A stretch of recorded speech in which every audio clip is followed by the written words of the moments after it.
Yes. Hello friends, कैसे हैं आप? आशा करता हूं आप अच्छे होंगे, आपके घर पर सब अच्छे होंगे, आपकी सोसाइटी स्वस्थ होगी, खुश होगी। मैं कुछ कुमार स्वागत करता हूं आप लोगों का आप ही के इस यूट्यूब चैनल में, जिसका नाम है IQ अड्डा एंड इजी लर्निंग। आज मैं आप लोगों के लिए पॉलिटी MCQ टेस्ट सीरीज का 12वां हिस्सा लेके आया, पार्ट 12 लेके आया। याद रखिएगा, ये MCQ test series Hindi English दोनों में इसे कोई भी देख सकता है, जिनका भाषा इंग्लिश हो या हिंदी हो।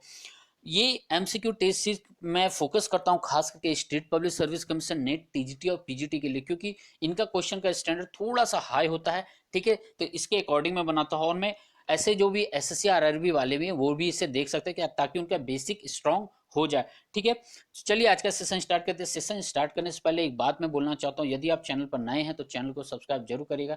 चैनल को सब्सक्राइब करने पर उसके बाद बेल आइकन दबा के उसका नोटिफिकेशन को ऑन जरूर करिएगा, ताकि जब भी मैं क्लासेस लूँ या फिर वीडियोस अपलोड करूं या डालूं तो आपको नोटिफिकेशन चला जाए। ठीक है, एक और बात मैं बता दूं, आप YouTube पर जाकर के IQ अड्डा सर्च करिए, येलो कलर का लोगो देखकर ही ये सब्सक्राइब करिएगा। ठीक है, क्योंकि इस नाम से और भी चैनल्स हैं। ठीक है, चलिए तो आज का सेशन मैं स्टार्ट करता हूं। Polity MCQ test series part 12। ठीक है, तो मैंने जितने भी पहले वाले सेशन बनाए मैंने प्लेलिस्ट में डाल दिया, आप प्लेलिस्ट में जाकर के जरूर देखिएगा। ठीक है, और एक बात बोलता हूँ कि इसे दबा कर शेयर करिए, ताकि सबको नोटिस मिल जाए, नोटिफिकेशन चला जाए ये क्लास हो रही है। ठीक है, चलिए तो आज का पहला क्वेश्चन है, क्वेश्चन नंबर 111।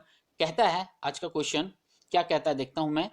हाँ, कहता है किसी राजनीतिक दल का राष्ट्रीय दल के रूप में मान्यता दी जाती है। मतलब क्वेश्चन कह रहा है कि कोई भी एक पॉलिटिकल पार्टी है, ठीक है, उसको नेशनल लेवल पर नेशनल पार्टी होने का दर्जा कब प्राप्त होता है। तो आपके पास चार ऑप्शन है। पहला ऑप्शन कहता है जब वह राष्ट्रीय चुनाव में कुल मतदान का कम से कम 5% मत प्राप्त कर लेती है।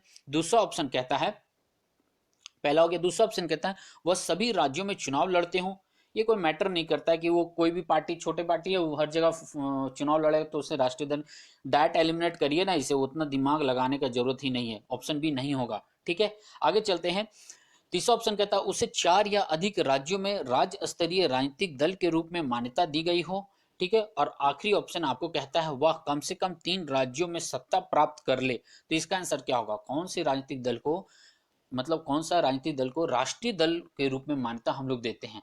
तो इसका आंसर क्या होगा, जल्दी बताएंगे। देखिए इसका आंसर होगा, मैं आंसर बता देता हूँ। जिन्हें टेस्ट लगानी है वीडियो पॉज करके 10 सेकंड होल्ड करके आप अपना आंसर चेक करिएगा, और चेक करिएगा फाइनल में कितना आपका सही होता है। ठीक है, देखिए इसका आंसर होगा option C, none other than option C. ठीक है, देखिए क्या लिखा हुआ, उसे 4 या अधिक राज्यों में राज्य स्तरीय राजनीतिक दल के रूप में मान्यता दी गई हो। जैसे कि देखिए अभी करंट में आम आदमी पार्टी है, ठीक है, वो पंजाब में एक्टिव है, दिल्ली में एक्टिव है, उत्तर प्रदेश में भी एक्टिव हो चुका है, इधर झारखंड में एक्टिव है ना। तो ये हर जगह धीरे धीरे एक्टिव हो रहा है। लेकिन अभी क्या है, वो प्रॉपरली राष्ट्रीय पार्टी नहीं, क्षेत्रीय दल के रूप में ही अभी वर्क कर रही है। लेकिन यदि वो 4-5 स्टेट में अपना पार्टी बना ले, टीम बना ले, और वो शासन व्यवस्था में चालू हो जाए, लागू हो जाए उसकी पार्टी, मतलब सरकार में आ जाए, तब उसे राष्ट्र दल के रूप में मान्यता दी जा सकती है। ये मान्यता कौन देता है? तो चुनाव आयोग के अंतर्गत ही ये सारी मान्यताएं दी जाती है। एक और सवाल मेरे मन में उठ रहा है, ये हमेशा पूछा गया, ये खास करके नेट और पब्लिक सर्विस कमीशन में हमेशा पूछता है। एक साल पूछा तो दूसरे साल गैप लेकर जो पूछता है, क्या राजनीतिक दल हमारे संविधान के अंतर्गत आता है, हाँ या ना? देखिए इसका आंसर होगा नहीं। क्योंकि राजनीतिक दल क्या है, हमारे यहाँ, हम भारत के संदर्भ में हम देखें तो ये बहुस्तरीय पार्टी है ना। तो इसे संविधान के अंतर्गत नहीं रखा है, क्योंकि पार्टियां बनती हैं, टूटती है, फिर पार्टी बनती है, फिर बिगड़ती है ना, क्या बोलते हैं, गठबंधन होता है, तो ऐसे व्यवस्था चलते रहते हैं।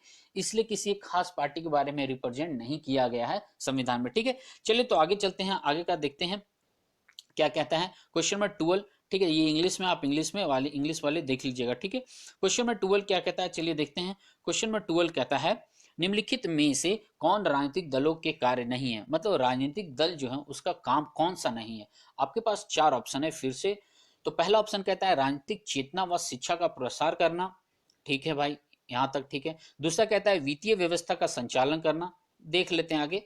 तीसरा कहता है स्वस्थ जन्नत का निर्माण करना।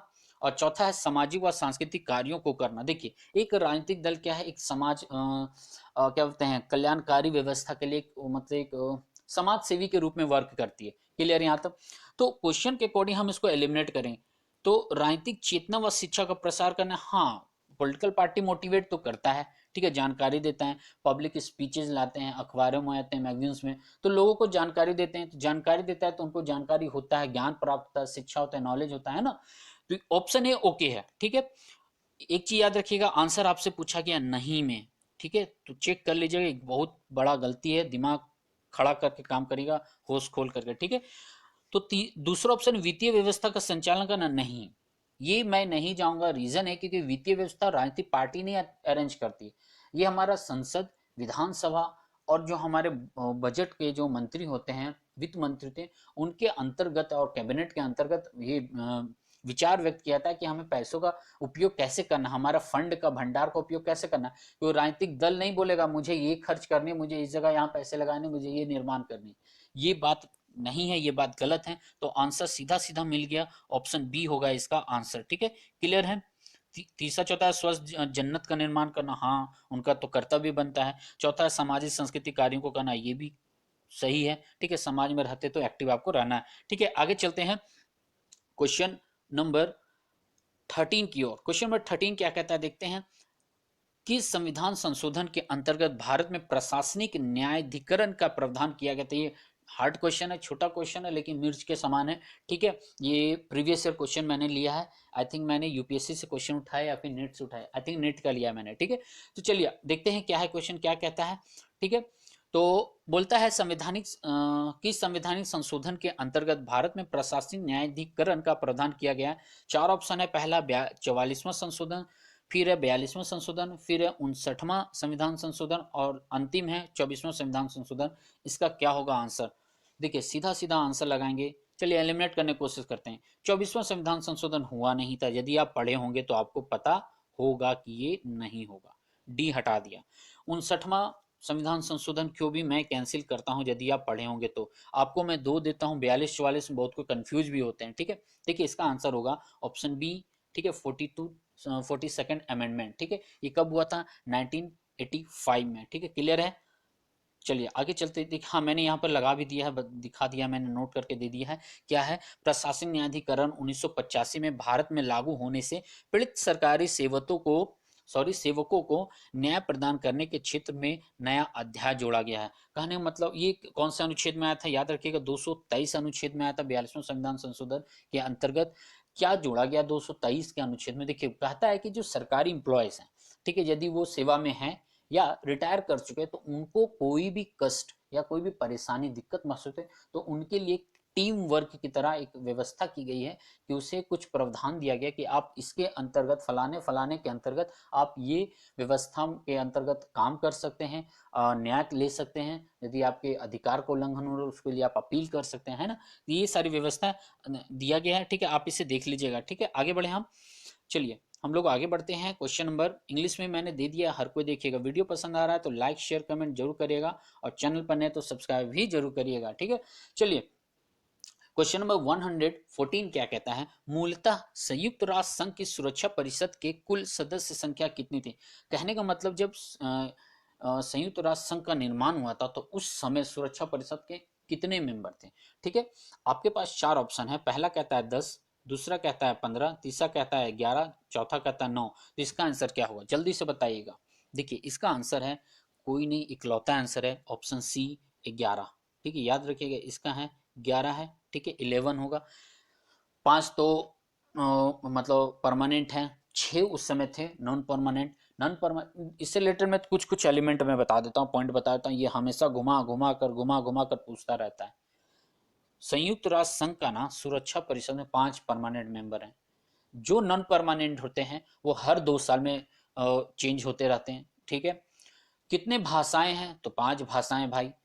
कितने पॉलिसी से, कितने सिद्धांत हैं, सिद्धांत बोला था एक्चुअली, वो टीम है, समिति की तरह वर्क करती है, ठीक है। कितने, 6 हैं, याद रखिएगा 6 हैं, कौन कौन देख लीजिएगा नोट्स पर, और कमेंट बॉक्स में बताइएगा वो 6 कौन है, ठीक है।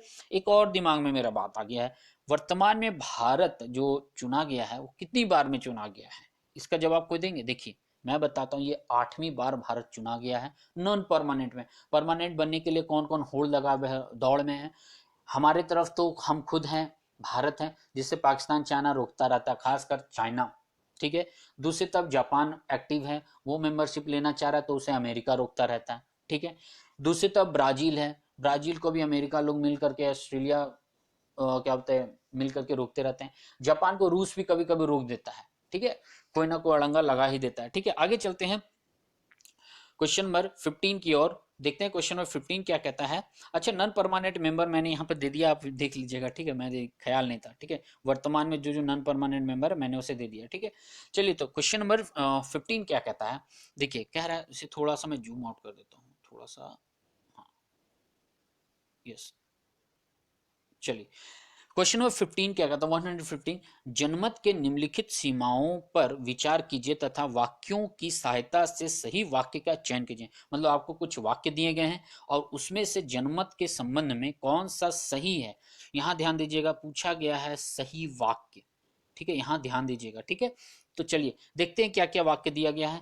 तो पहला कहता है, जनता को केवल सूचना दी जाती है कि उचित सूचना नहीं है, ध्यान दीजिएगा जो लिखा हुआ है। दूसरा कहता है, जनता सरकारी मामलों की जानकारी में रुचि रखती है, हाँ ये तो सही है। तीसरा कहता है, जनता तार्किक निष्कर्ष पर पहुंचती है, ये भी सही है, ठीक है। कहीं ना कहीं ये तार्किक निष्कर्ष पर नहीं पहुंचेगा तो सरकारें बदलेगी कैसे, है ना, कहीं नए कानून आएंगे कैसे, संशोधन होगा कैसे, है ना, पॉलिसीज नए बनेंगे कैसे, कोई टीम या कमेटी बनेगी कैसे, यदि जनता जागरूक नहीं रहेगी तो, है ना तो बेवकूफों की तरह बैठे रहेगी तो सरकार अपने मनमाने से चलते रहेगी, ठीक है। तो क्वेश्चन पर अब आते हैं, ठीक है। तो जनता सरकारी मामलों में रुचि रखती है, ये ऑप्शन सही जा रहा है, ये वाक्य एकदम ओके है, ठीक है। तीसरा है, जनता तार्किक निष्कर्ष पर पहुंचती है, ये भी सही है। चौथा है, जनता को केवल सूचना दी जाती है कि उचित सूचना नहीं है, ये भी सही है। कहने का मतलब देखिए, बहुत को कंफ्यूज हो रहे होंगे तो मैं बता दूं, देखिए क्या कह रहा है कि जनता को ये सिर्फ जानकारी दे देता है, पॉलिटिकल पार्टी जानकारी देती है कि भाई हमारे पास फलाने चीज की जानकारी नहीं है, इसके बारे में आगे हम लोग विचार करेंगे, जबकि पॉलिटिकल पार्टी लीडर लोग हर बात जानते हैं लेकिन पब्लिक से शेयर करते नहीं है, ठीक है। तो इसका आंसर होगा ऑप्शन बी, 1, 2 और 3 तीनों सही है, ठीक है, याद रखिएगा, ठीक है। आगे चलते हैं, क्वेश्चन नंबर 16 क्या कहता है, देखते हैं। क्वेश्चन नंबर 16 कहता है, व्यवहारवाद का क्रांतिकारी प्रभाव देखा जाता है। तो व्यवहारवाद का क्रांतिकारी प्रभाव कब देखा जाता है, तो आपके पास चार ऑप्शन है, फिर से चार ऑप्शन दे दिया गया है। तो पहला कहता है 1945 से 1967 के बीच, दूसरा ऑप्शन कहता है 1960 से 1990 के बीच, तीसरा कहता है 1919 से 1945 के बीच, और चौथा है 1939 के बाद।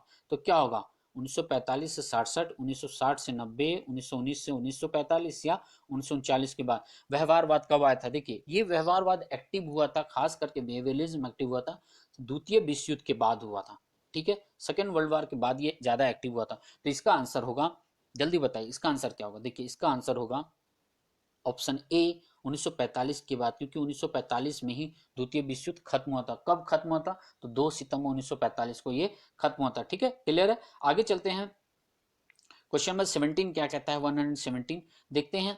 कहता है, निम्नलिखित में से मित्र राष्ट्रों में कौन शामिल नहीं था। अब बोला जा रहा है कि कौन शामिल नहीं था, ठीक है। मित्र राष्ट्र में धुरी राष्ट्र, मित्र राष्ट्र, प्रथम विश्व युद्ध याद होगा आपको, ठीक है। तो चलिए देखते हैं क्या क्या है। पहले वही वाक्य की तरह पॉइंट दे दिया है, जापान, जर्मनी, ब्रिटेन, है ना, जापान, जर्मनी, ब्रिटेन, संयुक्त राज्य अमेरिका और ऑस्ट्रिया हंगेरियन। तो क्या होगा, ऑप्शन में दिया गया, पहला ऑप्शन है 1 और 2, दूसरा ऑप्शन है 3 और 5, चौथा तीसरा ऑप्शन है 2 और 5, चौथा ऑप्शन है 4 और 1। तो इसका आंसर क्या होगा, जल्दी से बताइएगा। देखिए इसका आंसर है ऑप्शन सी, 2 और 5 मित्र राष्ट्र में नहीं थे, याद रखिएगा मित्र राष्ट्र में नहीं थे। तो मित्र राष्ट्र में कौन कौन थे ये बताइएगा आप कमेंट बॉक्स में, चलिए मैं ही बता देता हूं।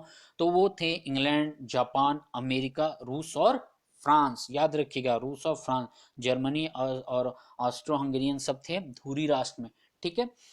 चलिए आगे चलते हैं, क्वेश्चन नंबर 18 पर कहता है, भारत के नागरिकों को निम्नलिखित में से कौन से अधिकार प्रदान किए गए हैं, नीचे दिए गए कोट से सही का उत्तर चुनिए। अब फिर से वही आपको सेंटेंस दिया गया है और आपको ऑप्शन निकालना है सही कौन सा होगा, ठीक है, सही उत्तर पूछा है, ठीक है, कभी मैंने गलत दिया हूं कभी सही दिया।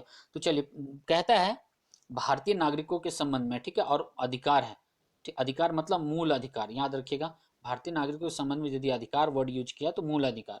चलिए, कहता है शोषण के विरुद्ध अधिकार, दूसरा कहता है संस्कृति और शिक्षा का अधिकार, तीसरा कहता है धर्म, नस्ल, इच्छा थी, लिंग, कुछ सेंटेंस गड़बड़ है, धर्म, नस्ल, लिंग अथवा जन्म के आधार पर।